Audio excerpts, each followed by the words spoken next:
Previously on Higurashi when they cry Kai, Chapter 8. もちろんおじいちゃんも自分が生きているうちに研究を認めてもらいたい。だから精一杯頑張るよ。私もおじいちゃんが世界中の人に褒めてもらえるようにいっぱいいっぱいお手伝いする。I purposely didn't mention the before you die part. I caught myself before I said it. ありがとう。嬉しいぞ。Grandfather smiled in satisfaction.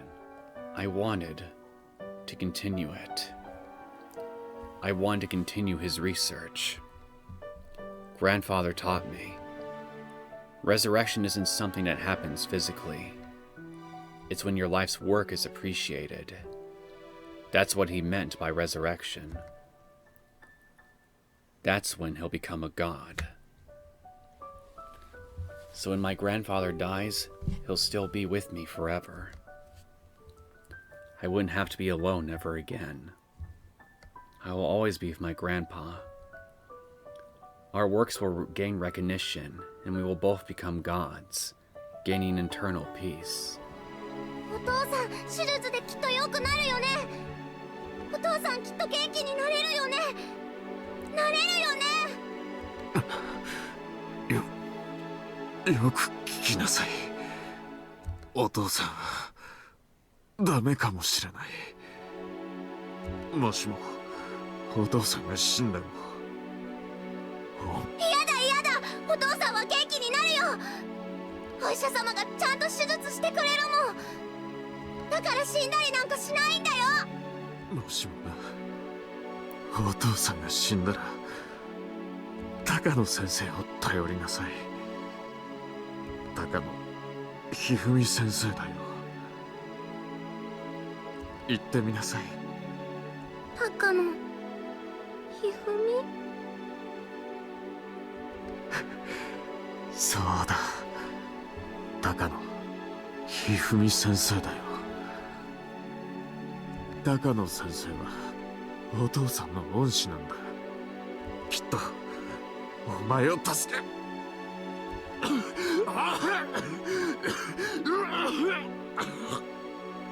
お父さん。 They couldn't find me a guardian, so I ended up going to an orphanage. At the time, there were plenty of orphans from the war, so although there were many orphanages around, they were all full.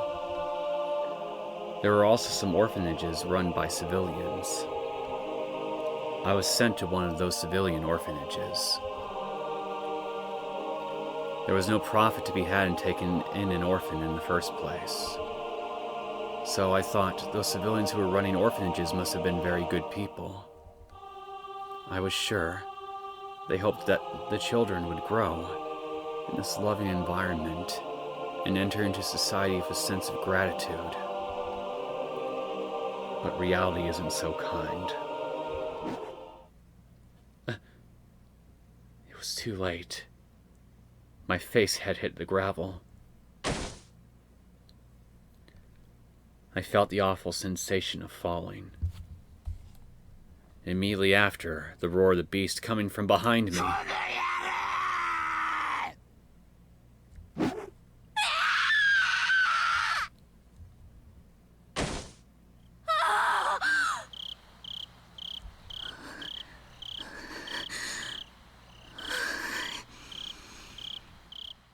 And so it continues.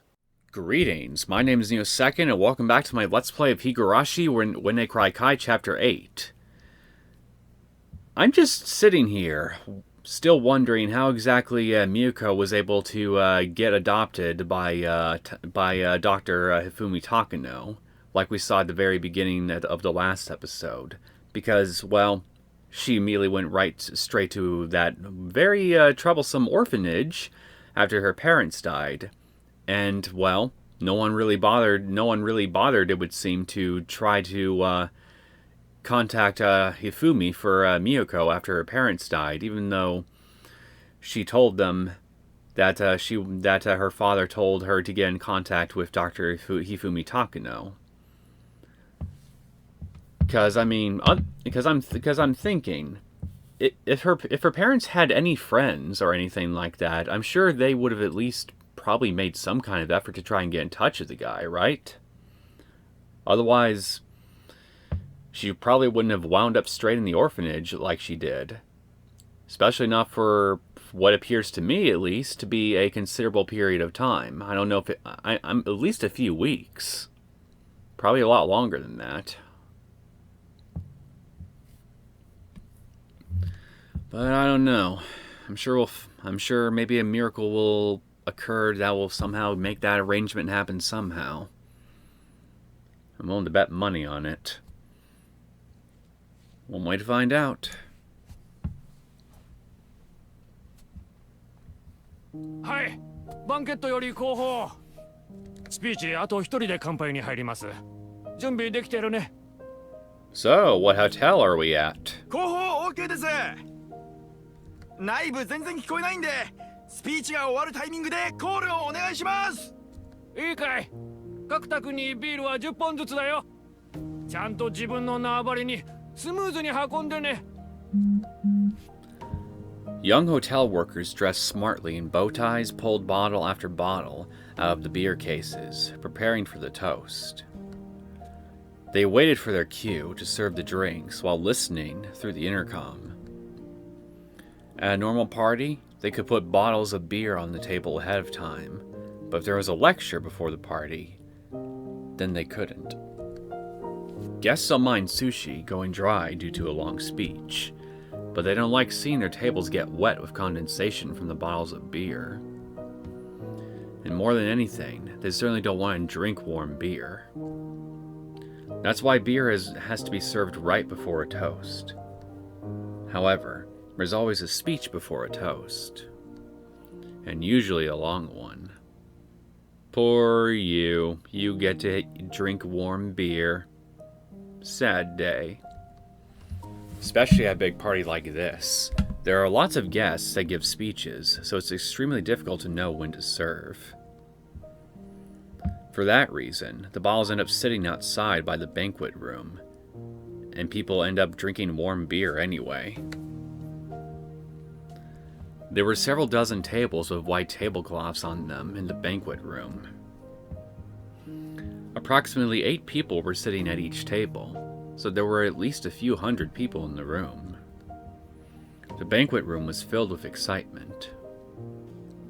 There were many plates with many different kinds of foods on each table.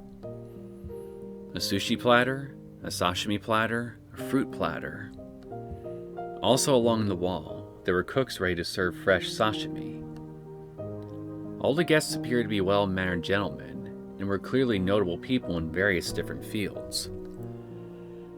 The huge and beautiful chandelier above them clearly indicated that this hotel held a status good enough for these famous people. An elderly gentleman was giving a lengthy speech on the stage before making a toast. Let me guess, Dr. Hifumi Takano? Because I'm assuming maybe we're in flashback mode again. Usually people don't like such long speeches, especially if it's before a toast. But the guests occasionally shouted, "Yes, yes!" and sometimes gave him loud applause, filling the room with their fervor. Well, maybe fervor was a pleasant way to put it. I don't like that the music suddenly cut off like that. It was probably more accurate to say their excitement was bizarre. Which country would actually teach people not to show respect towards their own flag? There are no others. It's happening only in Japan. That's right, that's right. これからはお国のためよりも個人の才能を伸ばす時代。バカ言っちゃいけない。いいですか。彼らが今勉学に励み、夢や進路を自由に選択できるのは先人たちが切り開いた道場があってこその権利。To know ourselves, to know our culture, to understand our history and our country itself. Those are the things that make you realize that you are a Japanese citizen. that make you understand the part you play as a citizen of this country. And the feeling you get from that love is towards your own country. However, those anti-Japan teachers are proclaiming that it's militaristic brainwashing. Those stupid claims are wrong. What are those people doing anyway? They're teaching our children to hate being Japanese. They're the ones brainwashing them with this self-destructive education. They are teaching our children that Japan should be ashamed of itself, and that they should be ashamed of being Japanese. Where have I heard this before? Forget who you are, and deny your country. That's what they're teaching them. These innocent children listen and believe such nonsense. Of course they do. They go to school to learn things, right? If their teachers teach them that, of course the children believe it. Can you believe such corruption exists? Well, it does. We must do something about this country's education now, no matter what it takes. The sound of applause filled the banquet room. All the gentlemen agreed and expressed that they felt the same way by cheering them on. After that, a gentleman wearing a cloth sash appeared on the stage. Approached the stage.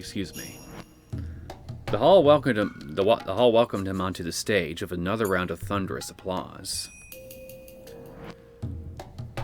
I'm assuming that we're in some kind of meeting/hotel taking place in Tokyo, right? A rousing theme from a popular drama series played as he took the stage, but it was entirely unnecessary before the overwhelming applause. The man's sash carried his name written in large letters, along with the name of the prefecture he was running for office in. Let me introduce to you a patriot, 4X-kun!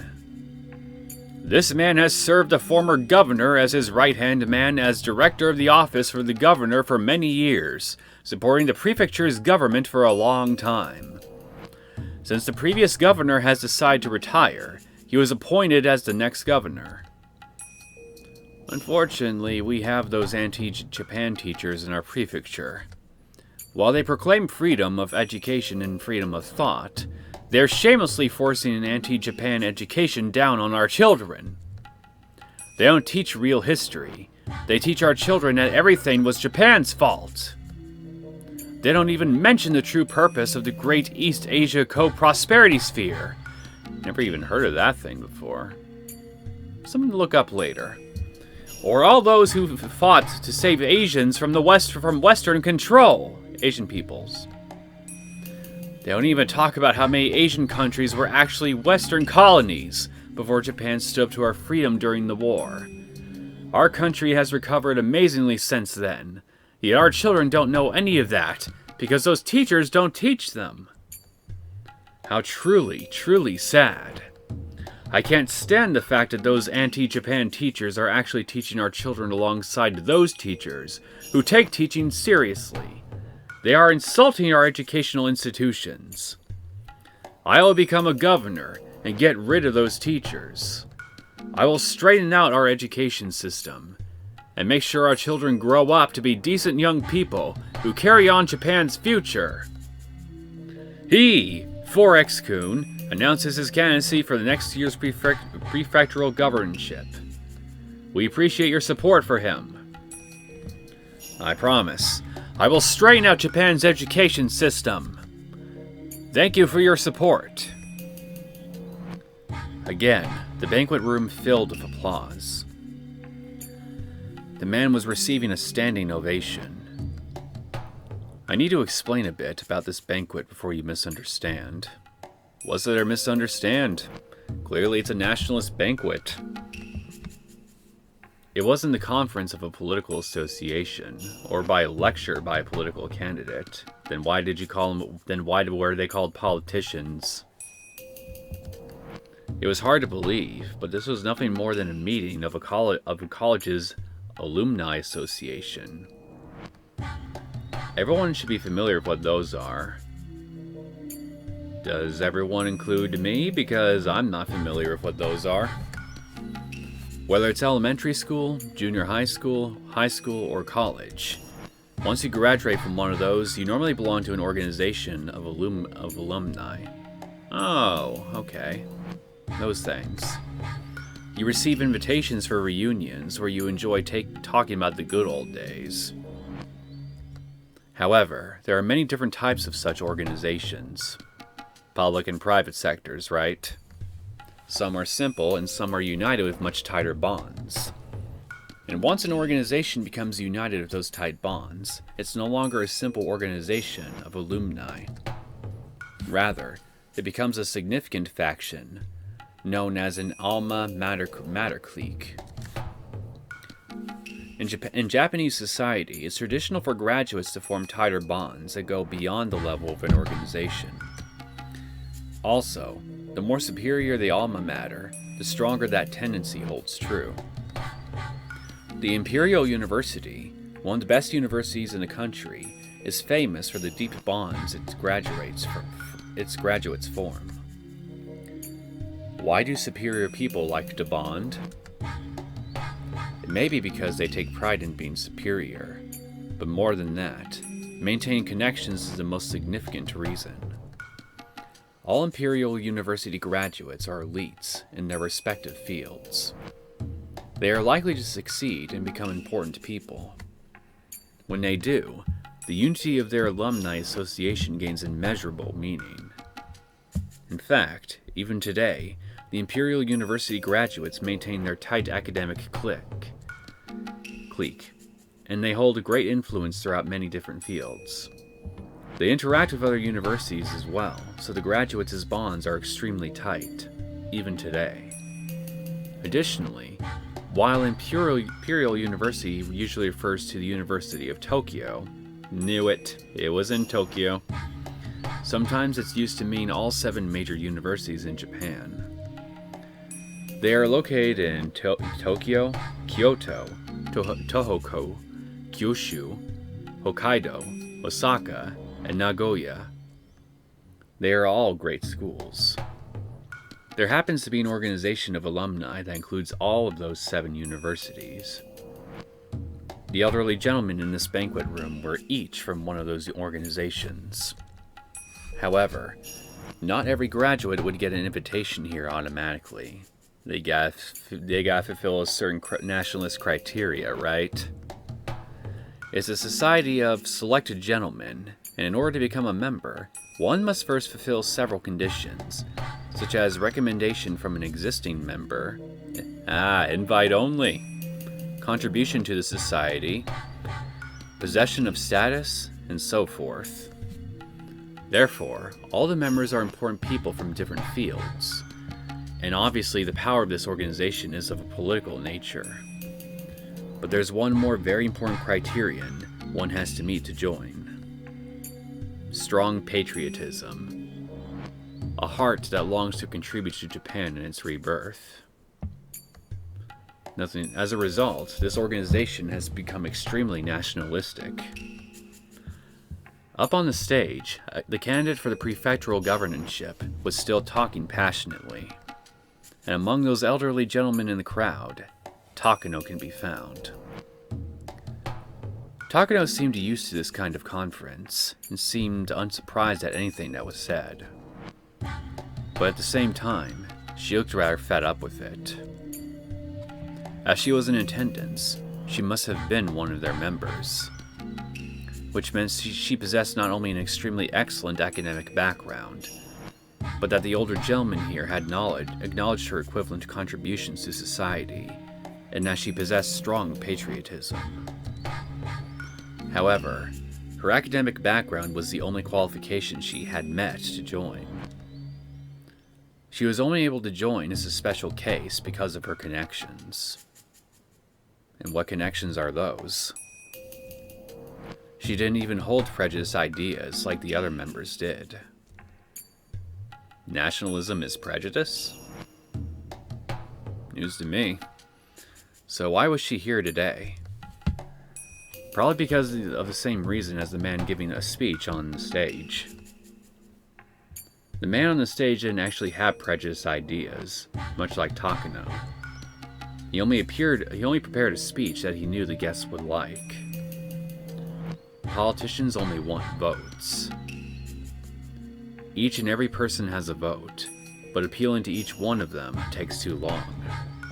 So the most efficient way is to appeal to organizations with a unified idea and a unified will. So, political parties, basically. In other words, this man was giving the speech so he can garner support from those powerful people.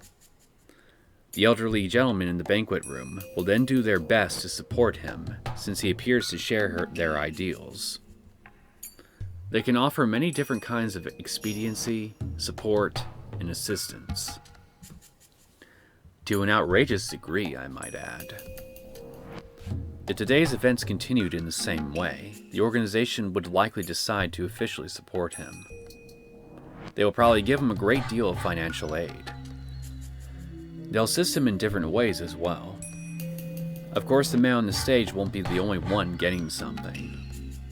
When he wins the election and becomes a governor next year, the organization will welcome the governor as a new member and gain even more political influence. And eventually, the organization will become so powerful that nobody can ignore it. Those of you reading this right now probably get the sense that they're no mere alumni association. Well, I think that much was blatantly obvious.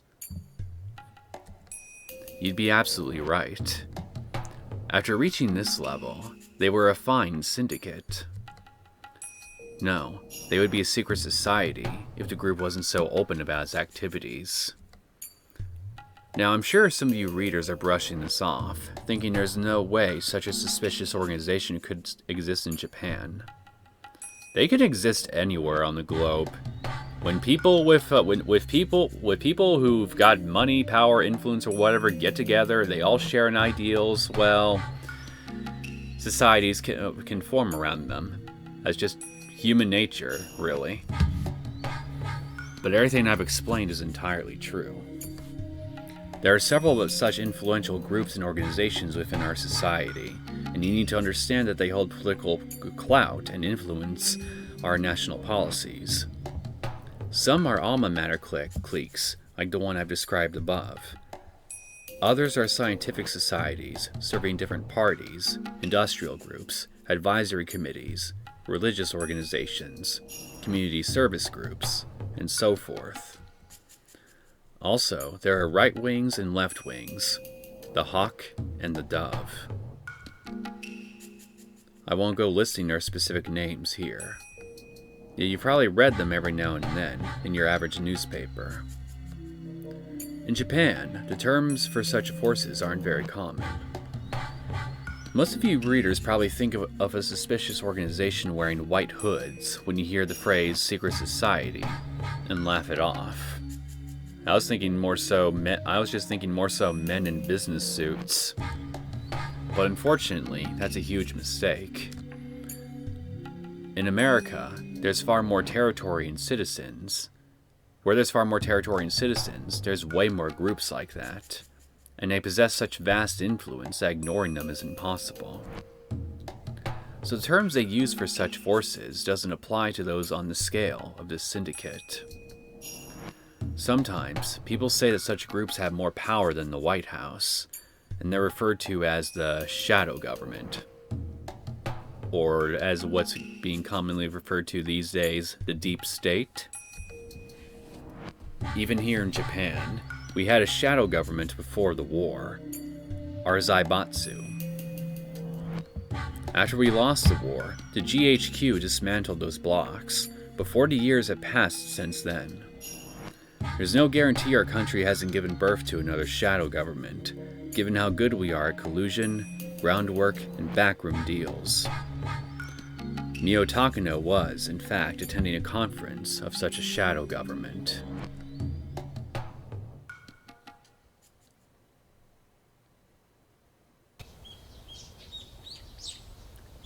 It might appear to be a guest house at a huge golf course. There were no golfers in sight, but by appearances, that must be it. But appearances can be deceiving. This wasn't a golf course, but a huge backyard. The guest house was, in fact, a very stylish mansion. Normal people would be surprised to learn that this was a private residence. Sonozaki residence? Nope. Not even close. The interior of the building was as lavish as the exterior. There were beautiful carpets on every floor, expensive-looking decorations on the wall, and expensive-looking bottles of alcohol on the shelves. That's the kind of room Takuno was in. There was a knock at the door, and an old man in a wheelchair and a young woman pushing it entered. As Takuno stood up to bow, the old man stopped her by raising his hand. 畳んでも。久しぶりだの。いつでも遊びに来なさいと言っとるのに。そのお言葉だけで光栄ですわ、小泉先生。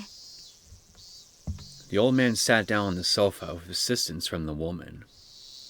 He was very old. His face was covered in wrinkles, and he could hardly do anything on his own. Even so, he still held a great deal of power and influence. 相変わらずお盛んですわね。首筋、口紅がついておりますわよ。ほ、それ本当かね。やれやれ、これはお恥ずかしいの。There was no lipstick on his neck. The woman who was helping him with his wheelchair was too beautiful to be a mere helper, so Takuno had suspected something. As it turned out, her guess was correct. Although he was so old that he could die the next day, he wanted to stay sexually active until the very end.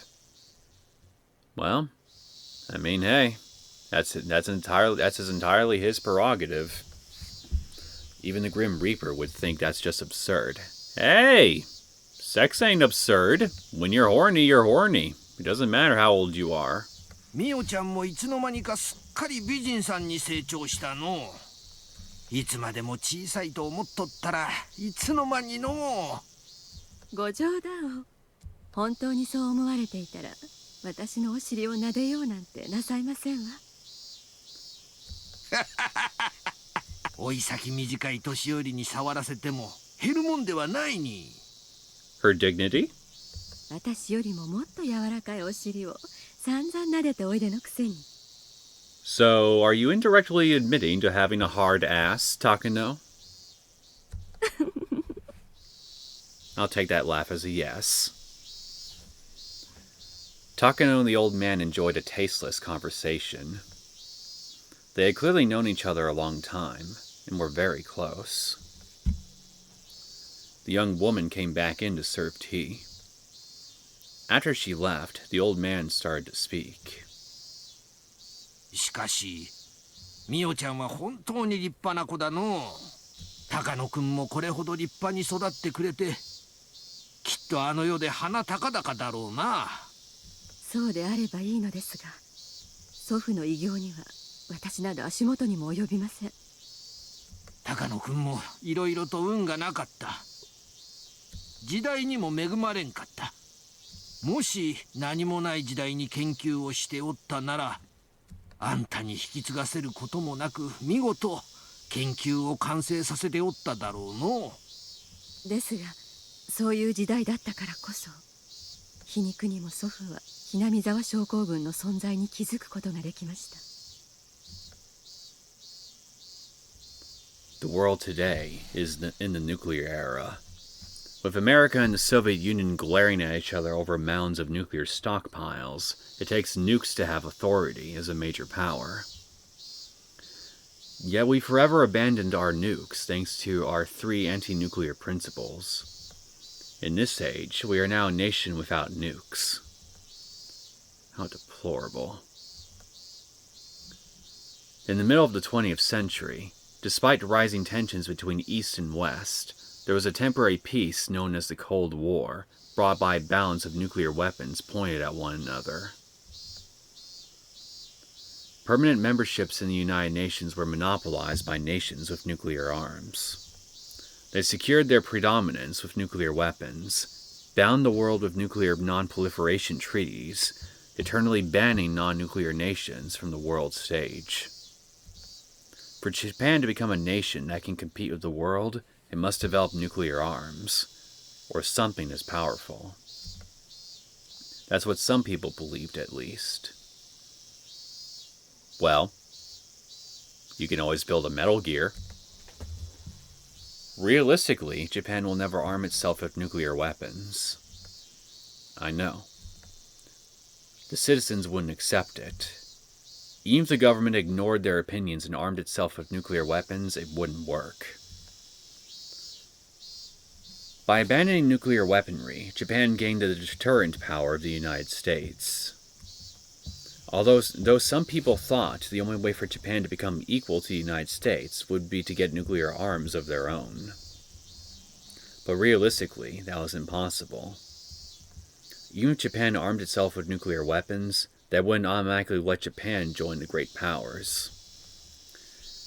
Takano and the old man discussed the balance of nuclear power in the world.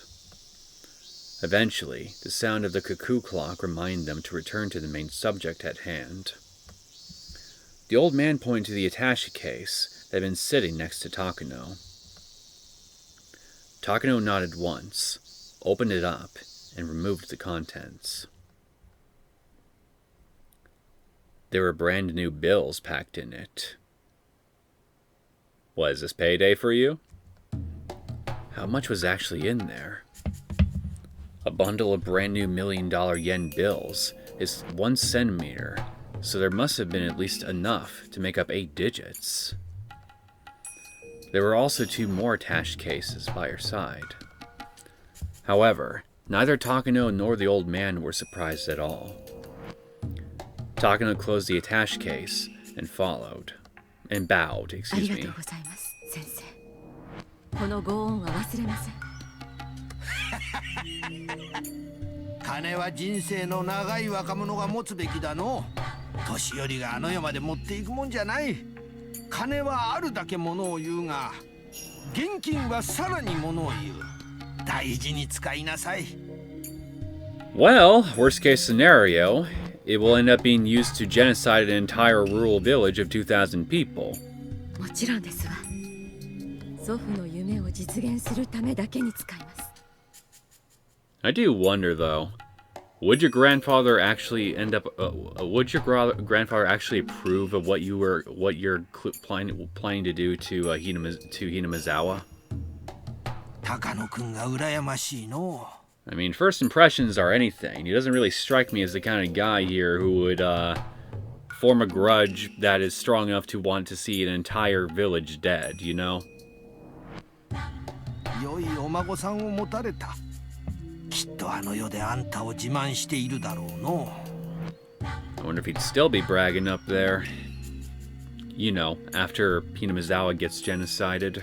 まだ自慢されるようなことは何もしていません。祖父の研究を完成させた時初めて私は祖父に褒めてもらえる資格が得られるのだと思います。本当に羨ましい。うちのせがれたちは全然ダメだ。金儲けのことしか頭にない。金は儲けてからが大切なんだ。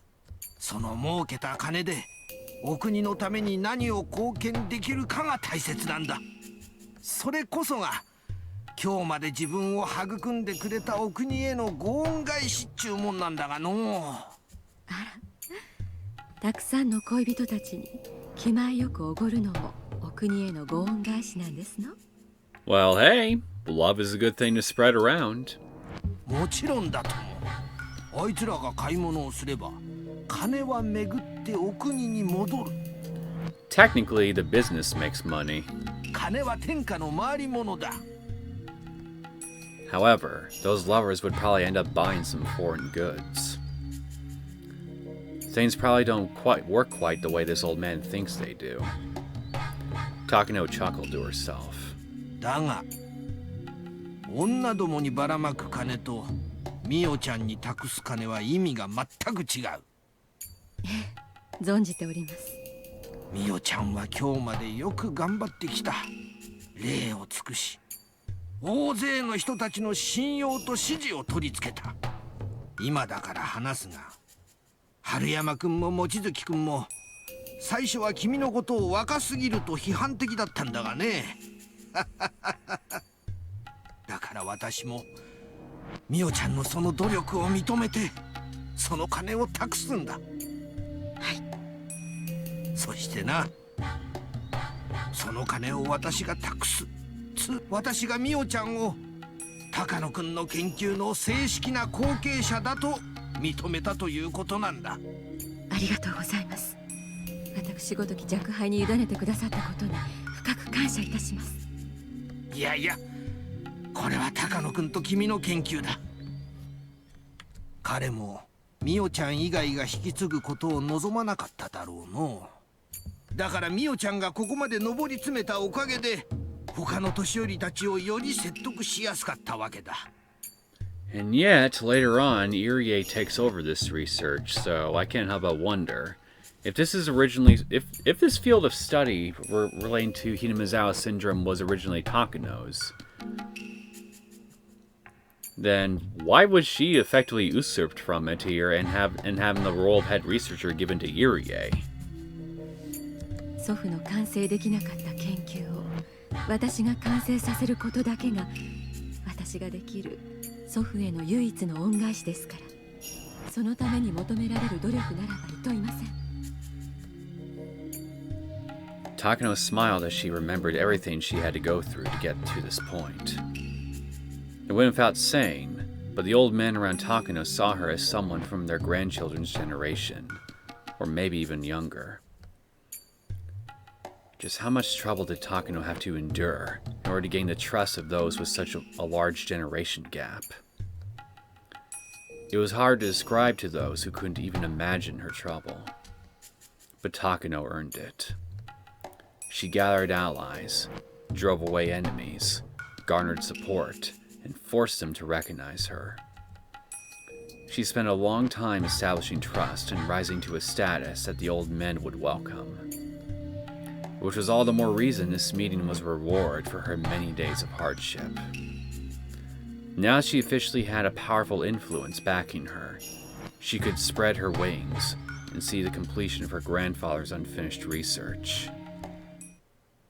さて、高野くんの研究を正式に引き継ぐことになったなら、ミオちゃんにも話しておかなきゃならんことがある。何でしょう。伺います。The old man paused and pulled an expensive cigarette from the cigarette holder on the table. Takano lit it up for him. She didn't smoke herself, but knowing that the old man did, she kept a lighter in her pocket. The constant build-up of little gestures like that were how she gained the trust she held today. Takano-kun noticed the Hinamizawa syndrome in Manchuria, not Japan. Really? So this thing can exist in other regions too. Yes. According to my grandfather's journal, around 1940, he learned that many soldiers sent from Hinamizawa to the Kwangtung Army expressed terminal symptoms. Oh, okay, so it's just locals sent to that area, which led him to surmise that an unknown infectious parasite dwelled in Hinamizawa. Under the harsh conditions of war, people sometimes lost their mind. In those conditions, those who were sent to a far-off battlefield from Hinamizawa spent their days under duress, and occasionally they exhibited terminal symptoms, hallucinated, or caused twisted incidents. Yet all that occurred in the extensive chaos of the battlefield. Every incident was handled separately, and no one suspected there was an underlying cause. 当時高野君は軍医少佐として海外に派兵されていて、現地の貿易研究所で各種伝染病の予防対策について研究していた。そんな中で偶然いくつかの錯乱事件が全て同じ出身地の兵士によって起こされていることを知った。高野君はひなみ沢出身者に特有の症状ではないかと仮定し、個人的にこの研究を始めたのだ。そしてひなみ沢出身の兵士を研究所勤務にして集め、いろいろと調査した。そしてひなみ沢独特のお社様信仰の存在を知り、得意な性質を持つ未知の疾病の存在を確信したのだ。Some may wonder how he could be so certain that these symptoms were caused by unusual parasites. At the beginning of the 20th century, German doctors proved that some unknown diseases were caused by bacteria and parasites. At the time, it wasn't too far of a jump to assume that unknown pathogens could be behind unknown diseases. For instance, in modern times it has been revealed that the beriberi is caused by vitamin B1 deficiency. But at the start of the 20th century, many loudly proclaimed that it was the work of an unidentified pathogen. はい。祖父はその研究が軍にとって価値のあるものになるのではないかと予想し、予算を求めましたが、一生に付されたとか。As a researcher, her grandfather was very talented and passionate, but when it came to gaining the aid of political powers, he simply struck out. Hinamizawa syndrome. No, the possible existence of a parasite that infected the human brain and controlled emotions. Even though he made the remarkable achievement of discovering a mystery no one had explained before him, he was unable to convince others of that achievement, and spent his life alone, unable to garner support, and unable to achieve proper recognition for his achievement. Independent research has its limit. Talented people, funding, and backup. A research project can only be successful only if all those things are present. Takano had noticed her grandfather's mistakes, and now is why she did everything she could to obtain all that. 当時の上層部は即効性でしかも普遍性の高い治療薬を期待していた。高野君の研究は非常に興味深いものではあっても、当時の軍には期待されなかったということだの。ですが、先生は唯一祖父の研究に理解を示してくれたと聞いています。祖父は先生のことを無二の親友と記していました。高野君とは同郷だった。同じ蕎麦屋を知る人間と遠方の戦地で会えるというのは奇跡的なことだったの。彼とは年は離れていたが、私たちは固い友情で結ばれていたのだ。So Fumi was a participant in the war. だから高野君からはよく話をされたの。画期的な研究になるに違いない。本格的な研究のために予算をつけられるよう根回ししてほしいと何度も相談を受けた。祖父の手記にも先生がいろいろと各方面に掛け合ってくださったことが記されています。結局祖父の研究が認められることはありませんでしたが、先生だけが理解者でいてくれたことはきっと存命中大きな心の支えになっていたものと思います。だが結局は何の力にもなれんかった。だから高野君にしてやれなかった協力を美代ちゃんにするんだ。美代ちゃんに協力するのは高野君に対する私の罪滅ぼしでもある。ありがとうございます。祖父は良い親友に恵まれたと思っています。軍上層部に先生のように理解を示してくれる方が少しでもいてくれたなら、祖父の人生はもっと違ったものになっていたかもしれないと思うと、とても悔しく思います。The old man closed his eyes and paused for a moment. Shortly after that, he looked into the distance and spoke. 実はな、真実はそうではない。上層部は高野君の発見に少なからず関心を持っていたのだ。え、それは初耳です。でもそれならなぜ祖父の研究を認めなかったのですか？ある事情により高野君にひなみ沢症候群を研究させたくない都合ができたのだ。What is this something? その理由は私と一部の高級将校しか知らん。私を除き全員が他界した今、高野君の後を継ぐ美代ちゃんには話しておこうと思う。研究させたくない都合とは何ですか？ Takano had believed until this day that her grandfather's research was ridiculed by everyone, which was the reason why it never gained any recognition. Her grandfather had asked the military for funding so he could uncover the secret of Hinamizawa syndrome during the war. But just like the old man had said earlier, the military wanted an instant-acting weapon. That was why they weren't interested in his research. That's what she had believed. But as it turned out, the military had actually shown it an interest after all. Before I go on, I need to explain about the Kwantung Army in Manchuria at the time. While the Kwantung Army was stationed in Manchuria, opinions were divided on whether to advance our forces north or south.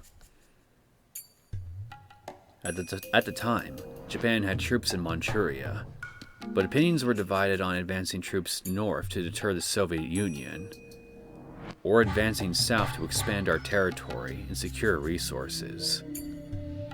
With the Soviet Union and its predecessor, Russia, being a landlocked, frozen nation, they had long yearned for an ice-free port that wouldn't freeze over in winter. They had made numerous attempts to expand their territory southward, too. Those expansionist policies were said to be a cause of the Russo-Japanese War.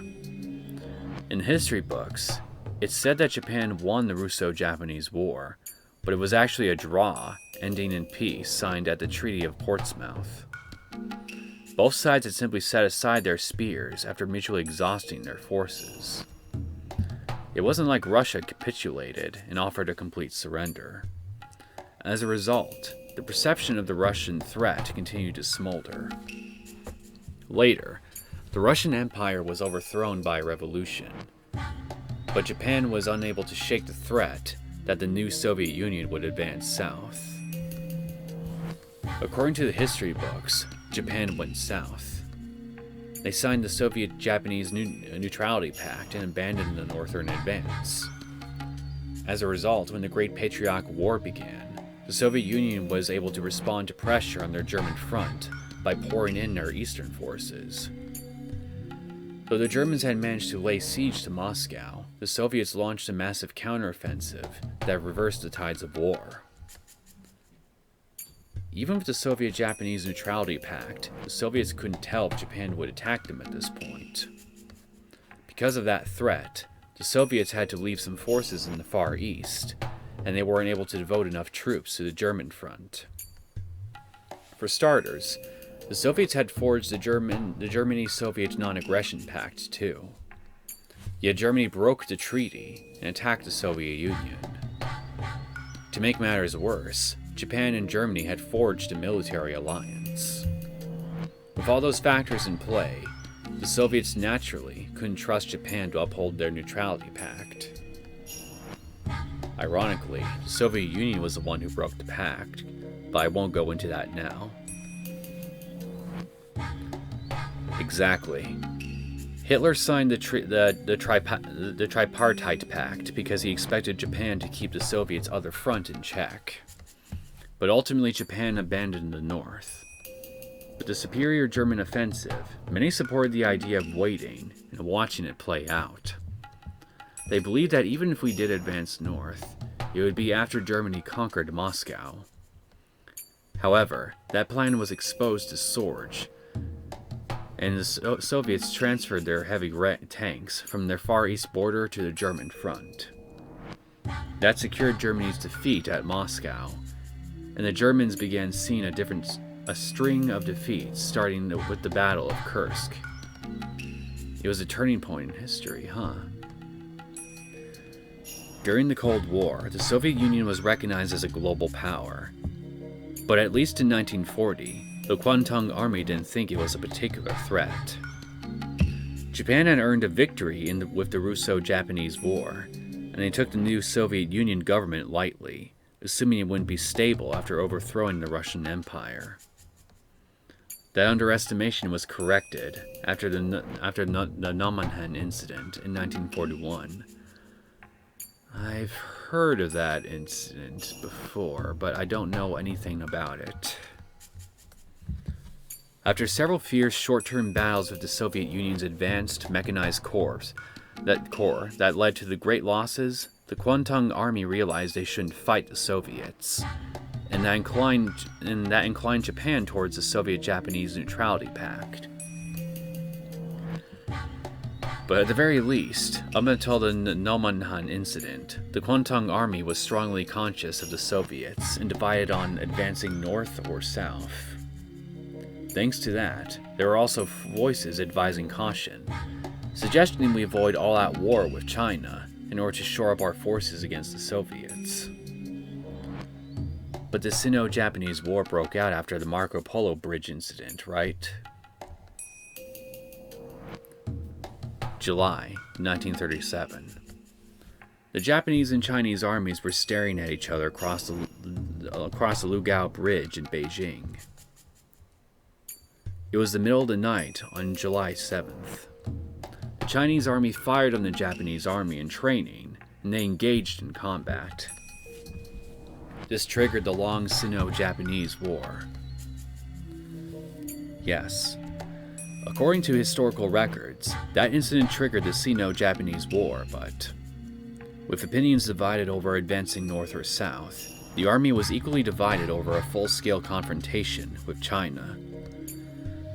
No, in fact, we even received orders from General Staff Headquarters to resolve the matter quietly before the incident grew much bigger. So those supporting the Northern Advance wanted to settle the Battle of Lugao Bridge quietly, insisting that the conflict with China was pointless in light of their anti-Soviet strategy.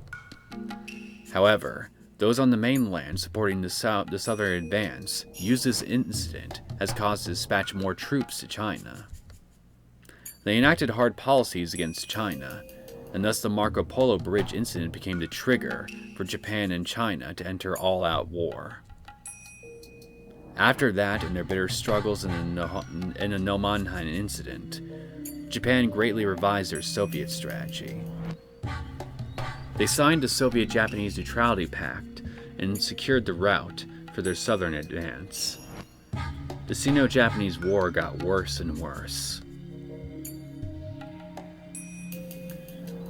If the Marco Polo Bridge incident hadn't happened, it's possible that history would have gone very differently. Maybe we would have ended up in a war with them anyway. However, if the South faction didn't get that chance, the military authorities would have kept restraining the Soviet Union, and the Soviets would have had to divide their forces between East and West.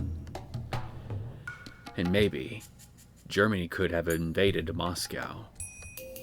Then Japan could have gone to Siberia. The map could have been very different today. This is all interesting and all, but what does all this have to do with the military having an interest in Hinazawa syndrome? Germany wouldn't necessarily have won the war if it had succeeded in taking Moscow. England was keeping its strength on the other side of Dover Strait, after all, and the United States was poised to enter the conflict. Besides, Napoleon once occupied Moscow, but in the end he couldn't beat their winter and had to withdraw. It is one of those ifs, huh? The Axis might have won the war. Yes, it's possible that the gunshot from the Marco Polo Bridge incident changed the tide of history. Both sides had different opinions of who fired the shot, right?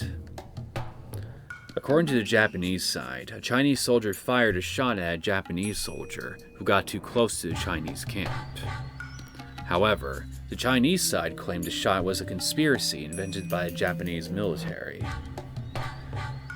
But the shot was fired. Even though nobody knew who actually pulled the trigger, it sparked the Sino-Japanese War. Yes, that's what the history books say.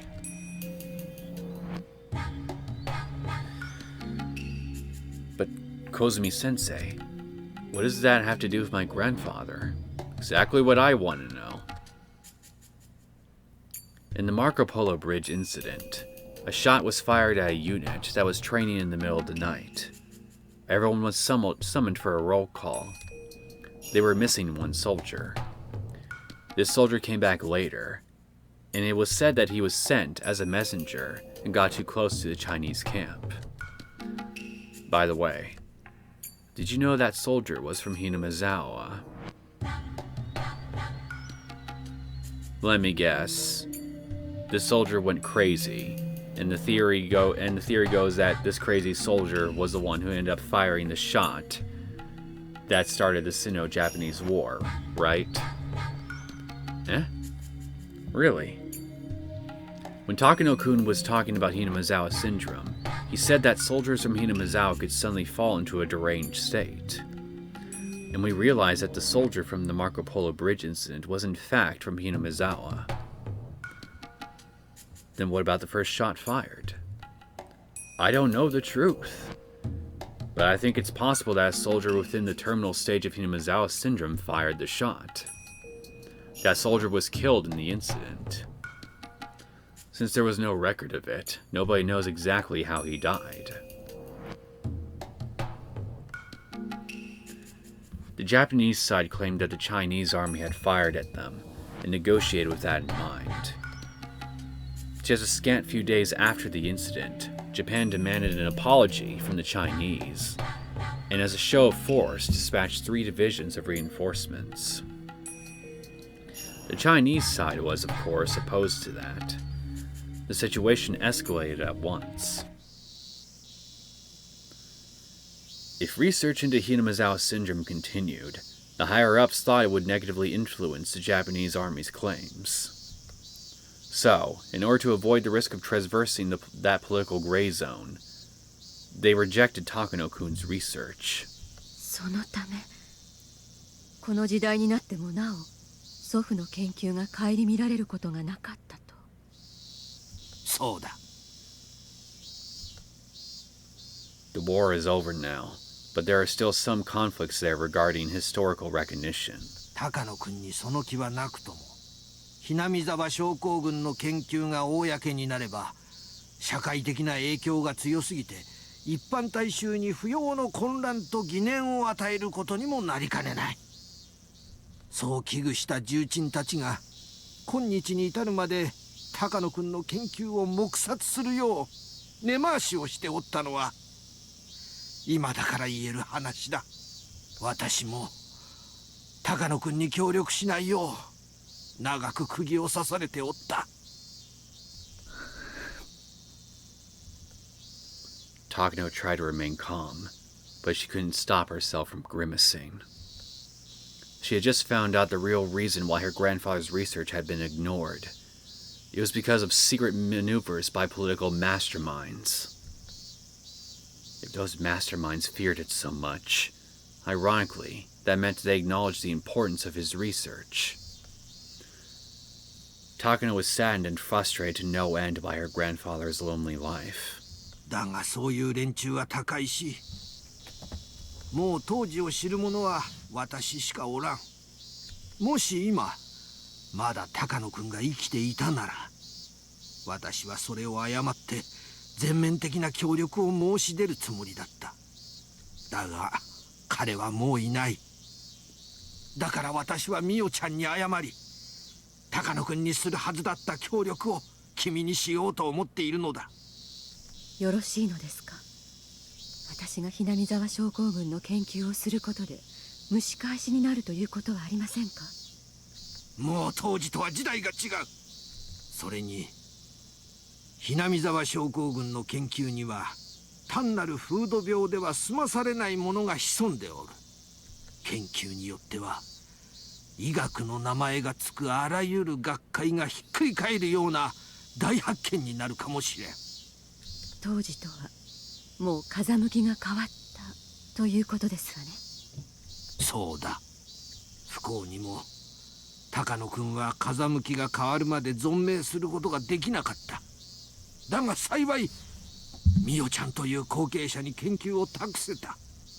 だから私はこの命ある限りミオちゃんの研究を最大限応援する。私は高野君に協力を約束したのに、さまざまなしがらみから力になれず彼を失望させた。その償いを命ある限りしていこうと思っている。それが高野君が無二の親友と呼んでくれた私のこの世に残された最後の仕事だと思っとる。先生、本当にありがとうございます。いや、いい。私も死ぬ前に洗いざらいを話せてすっきりした。とにかく私の目が黒いうちはミオちゃんの研究に一切の不自由はさせん。何かあったらいつでも頼りなさい。助力は惜しまないからの。Takano couldn't even imagine what kind of bond this old man and her grandfather had between them. But thanks to that bond, Takano was able to gain a powerful supporter. Tears welled up in Takano's eyes as she gave him an emotional look, but in her mind she was practically dancing at the promise of the old man's full support. The old man and Takano both bowed at the same time to show each other their appreciation. Once that was done, the old man became a little more serious. After that far too lengthy preamble, he finally said what he really wanted to tell her. そういうことだ。私が言いたいのはつまり、ひなみ沢症候群には歴史すらも作りかねない魔力が宿っているということだ。それは日本社会すらもねじ曲げかねない。そこのところをよく肝に銘じて慎重に研究をしなさい。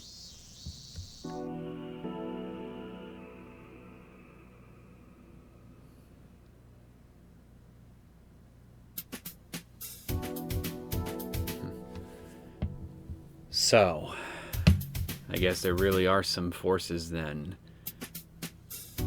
that within Tokyo that do want to use the Hinamizawa syndrome as a weapon. And the whole goal of it it appears to me, would be simply to help make Japan a national power. I mean, an international power. Just like the military superpowers. Or not even necessarily that big, but even just something comparable to a nuclear power, but without the nukes. Interesting. After the proprietor finished serving the food, she bowed and left. The room was very tastefully put together, reminding them of a tea ceremony room. While it was sparsely decorated, quite a bit of money had obviously gone into it. This was a very famous Japanese restaurant, where many high-up officials and other important people held secret meetings. Takano was there, accompanied by about 5 gentlemen. She was sitting slightly further away from the men. They were clearly in much more important position than she was. One of the men, wearing an expensive double-breasted suit, told Tako not to be so nervous. どうぞお楽に、高野さん。今回の件、非常に興味深く読ませていただきました。このような研究が数十年にわたり眠り続けてきたとは。驚きです。過去に行われていたこの類の研究はほとんどが実らず、スタッフも解散となって何も残っていないと思っておりましたよ。この研究は上層部にもほとんど相手にされなかったと聞いております。なるほど。故に誰にも知られず、そして誰の追求も受けなかったというわけですな。その意味においてだけは本当に幸運でした。高野先生の研究を高野さんが引き継ぐとは面白い。これも因縁ですかな。まるであなたの体を借りて個人が研究を完成させようとしているかのようです。本当にそうかもしれませんわね。私も奇妙な因縁を感じます。Takano adored Takano Hifumi, called him grandfather. but she hadn't revealed that relationship to others. She realized it wouldn't be beneficial for people to think she was involving personal feelings in her continuing Dr. Takano's research. So publicly, she once had exchanges with Takano Hifumi, and after his death discovered his research documents with his remains, and chose to carry it on. At least that's how the story went. それで先生方いかがでしょうか。いくつかの省庁がね、非常に強い関心を持ったよ。中川君が言うには、防衛庁の技術研究本部が強い関心を示してくれてね、研究のスポンサーを名乗り出てくれた。おお、それは朗報じゃないですか。おめでとう、高野さん。ありがとうございます。なんでも向こうが言うにはね。There's a research council for next generation deterrence being led by experts from several different ministries. この中でアルファベットプロジェクトというのがあるらしい。高野さんはご存知ですか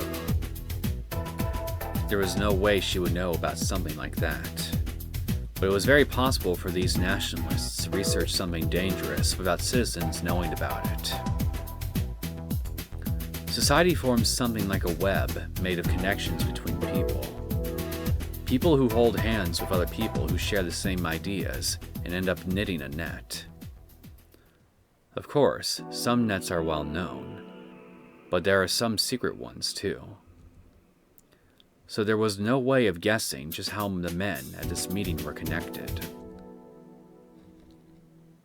A society involving research into deterrent weapons for the next generation. The Alphabet Project.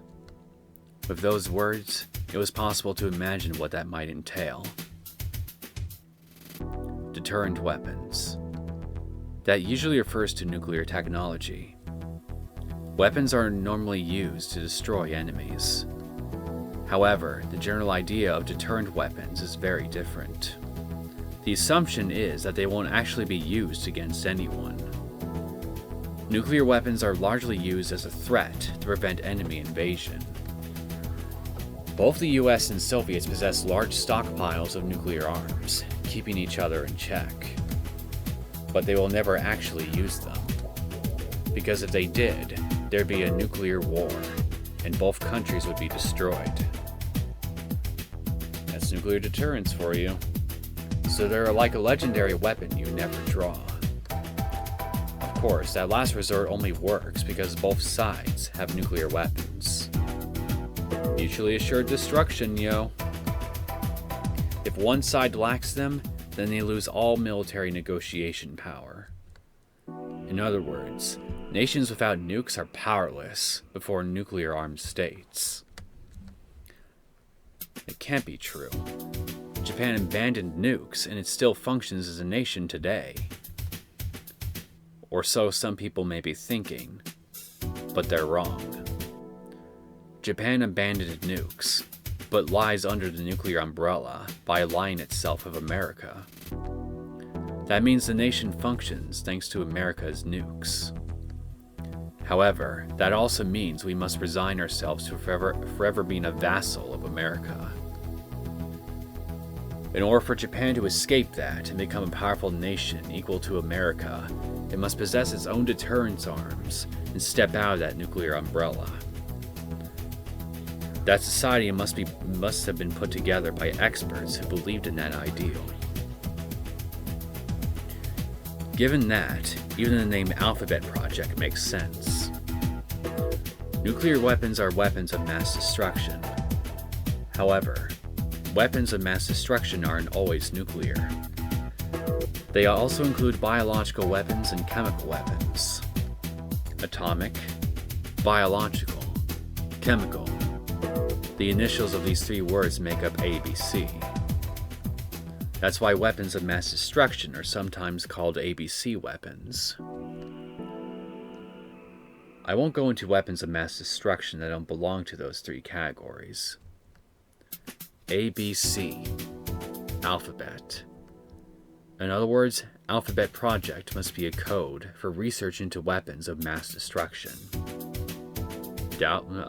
Undoubtedly so. As it happened, this guess of Takano's was correct. By rights, Japan should possess nuclear arms. We established ourselves as a peace-loving nation after the war, and after our vast international contributions, we've been recognized as a permanent member of the UN. Yet until we possess nuclear arms, we won't be recognized as a proper nation. That is the long-held desire of post-war Japan. Exactly. However, realistically, thanks to the Nuclear Non-Proliferation Treaty, the major nations hold a monopoly on nukes. Worse, our domestic public opinion is growing allergic to nukes, so foreign and domestic pressures make implementing them impossible. Biological and chemical weapons are sometimes known as the poor man's nuke. Small countries that can own nuclear weapons have already started research into that kind of weaponry. Takano-san, please don't misunderstand us, okay? The purpose of our research isn't to obtain a biological weapon. Instead, our goal is to prevent such weapons from coming into Japan from other countries. So this is research into self-defense. I want you to understand that. So, essentially, a poor man nuking some rural village is your idea of self-defense? Yes, I'm aware of that. Takano hated this Japanese tendency to make excuses, but she didn't let it show on her face. No matter what they said, they already saw the value in using this research towards biological weaponry. However, in truth, that was just an excuse as well. If they actually wanted to research biological weapons, then it would be much faster to research diseases like smallpox and anthrax instead of unidentified diseases like Higurashi syndrome.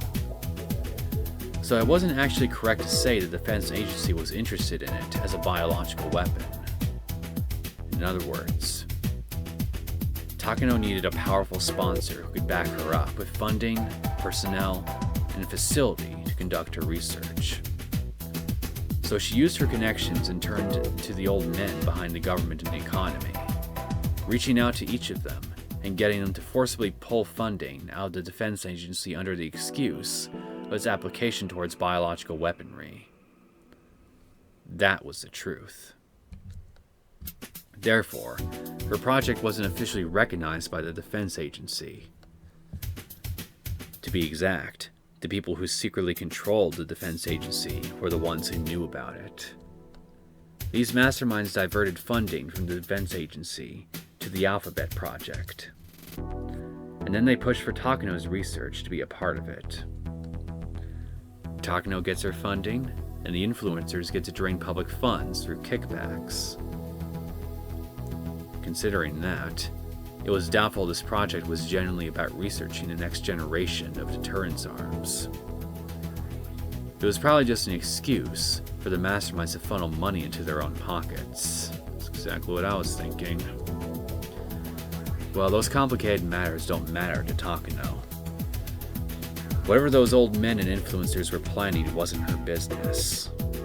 As long as she could get the funding for her research, that was enough. Either way, Takano had found her sponsor. It was one of the biggest organizations around, too. This had always been her grandfather's dream. Takano was trying to stay calm, but she was about to jump up and down in excitement. 中川君としては今回の件十分に研究が進んだら丸ごと買い取って構わないと言ってくれてる。まだまだ未完の研究だが、その将来性については十分に理解できてるようだ。おっしゃる通りです。この研究はまだ道半ばで、十分な資金と施設、人材が欠かせません。それでだね。ここからが交渉になるんだが、向こうとしてはこの研究丸ごと抱えてしまいたいのが希望らしいんだ。こう言っちゃ悪いんだが、君一人に任せるには荷が重いと考えてる。And this is where Irie comes into the picture. Hearing that put quite the damper on Takano's ecstasy.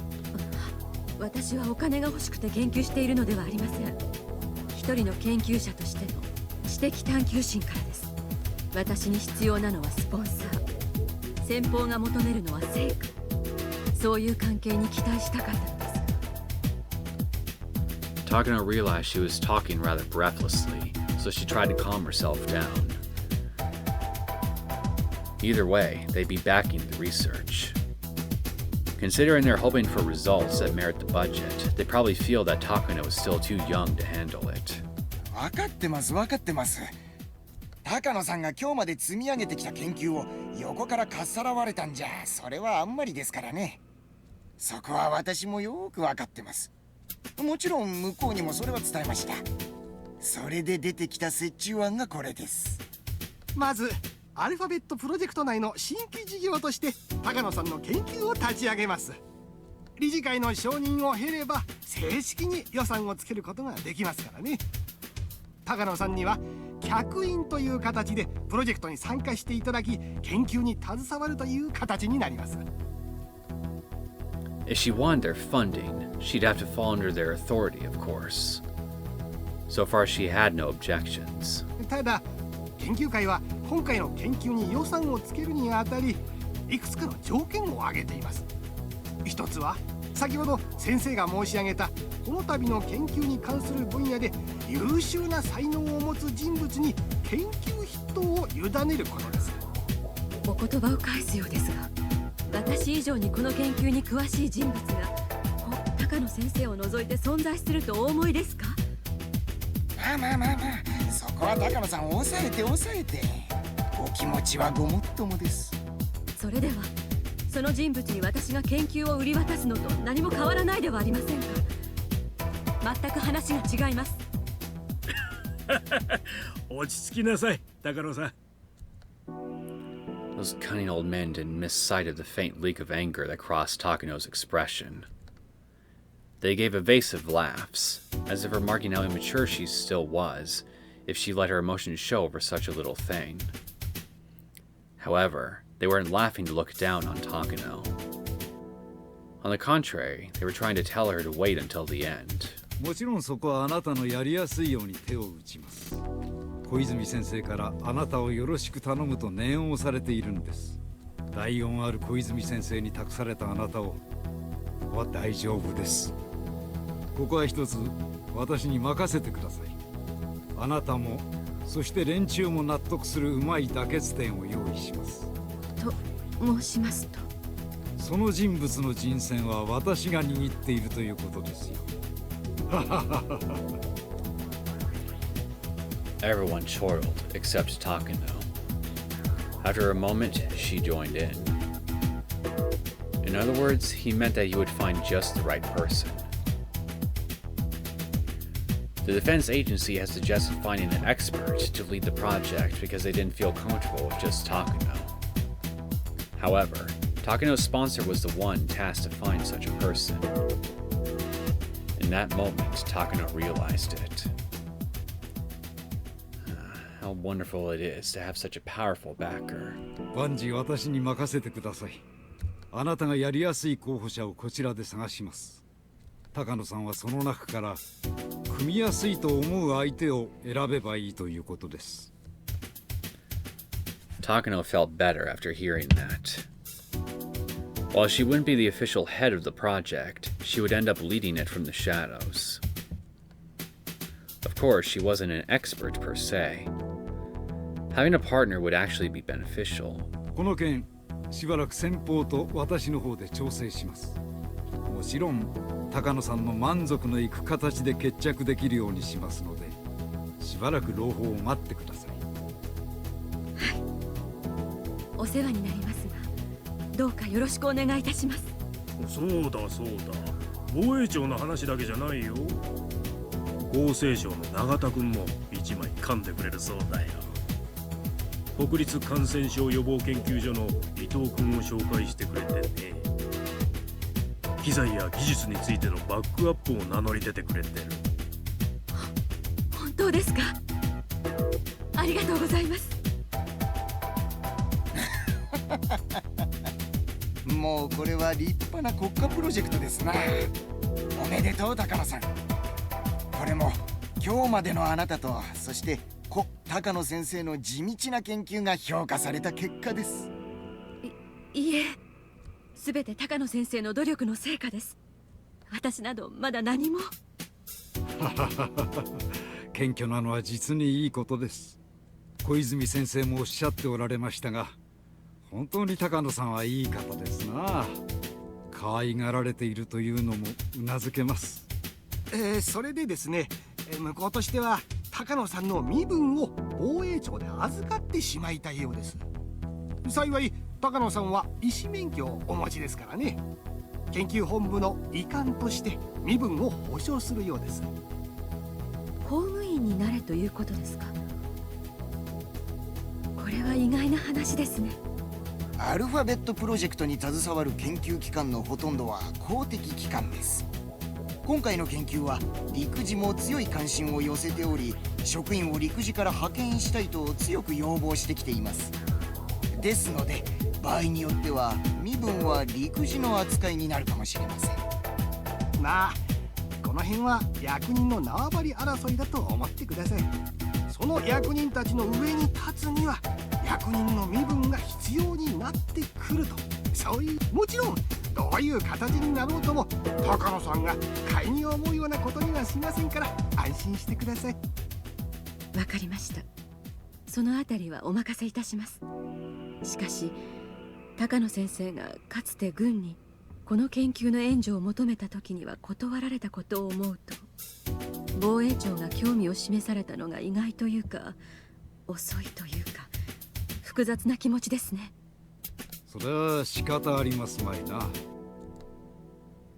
With the war situation worsening, the Japanese military sought something with immediate effect, something that could turn the war around. 決して高野先生の研究を見下していたわけではないはずです。That wasn't true, of course. Takano already heard that confession from the old man.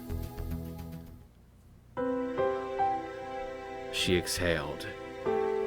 To her, it was like the meeting in front of her was happening somewhere far away. She had longed for this day to come, and worked so hard to reach it.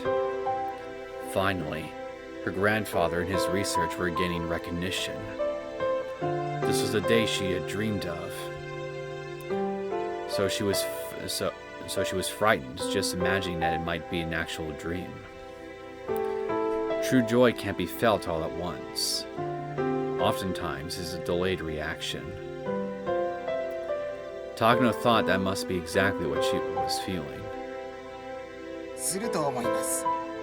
多分左官クラスの階級が与えられるのではないでしょうか。となると高野さんは副隊長の地位になりますから、おそらく3差ではないかと。これは素晴らしい。高野3差ですか。いやいや羨ましいですな。男に生まれたからには一度くらいは自分のことを階級で呼ばれてみたいものですが。I don't know, I'm a little more partial towards captain in general myself. いや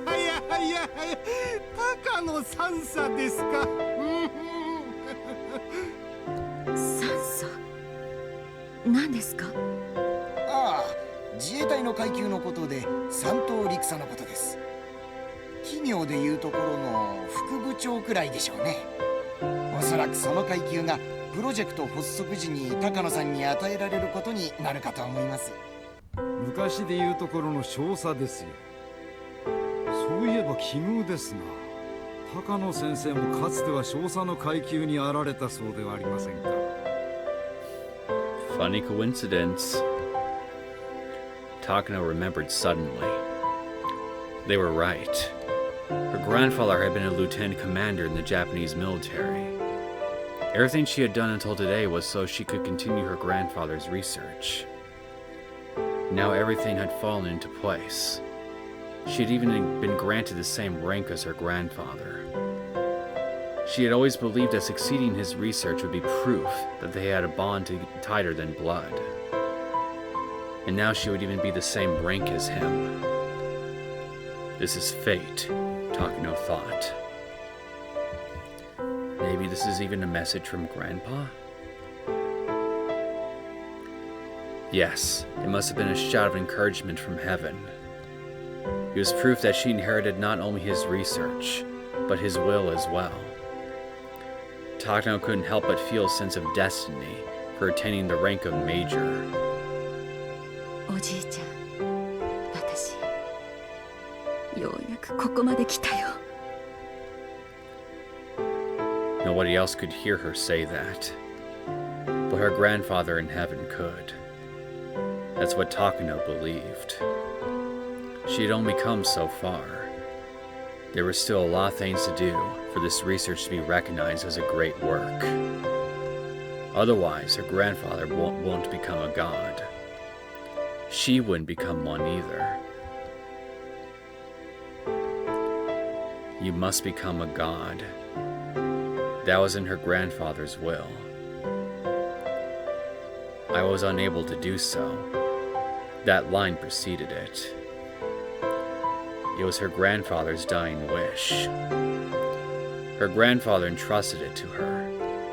All of his research. A god can't be physically brought back to life. A god is made in the hearts of the people who remain alive. Her grandfather will live on in her heart. His exploits will be known to many, and all the scholars will fight to read his documents, to steal them from each other. And they will learn about Hifumi Takano, who began his research during the war. They will know that nobody understood him, that he ended up devoting his lonely life to his research. And finally, they will extol his grand achievement.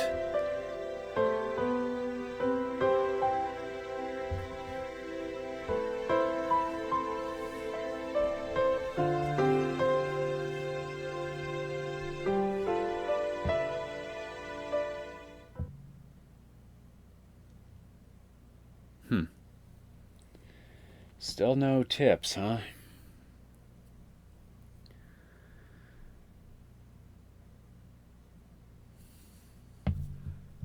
But I'm still confused. Where does Hinamizawa fit in? Where does Hinamizawa's divine retribution that Takano had planned out here in the previous chapter and all the previous ones, technically, where does that fit into all this? What exactly did Hinamizawa in particular do to warrant divine retribution? If anything, it seems to me that's some old men in political positions here would be the one that'd be more deserving of it, going by what we know so far. And yet, most of them are already dead. So I don't know. Maybe I'll find out something in the next episode? Well, I'm hoping so anyway. I hope you guys enjoyed this latest episode of Higurashi When They Cry Kai Chapter 8. If you did and you want to see more content from me, feel free to subscribe to my channel. I will see you all next time. Take care.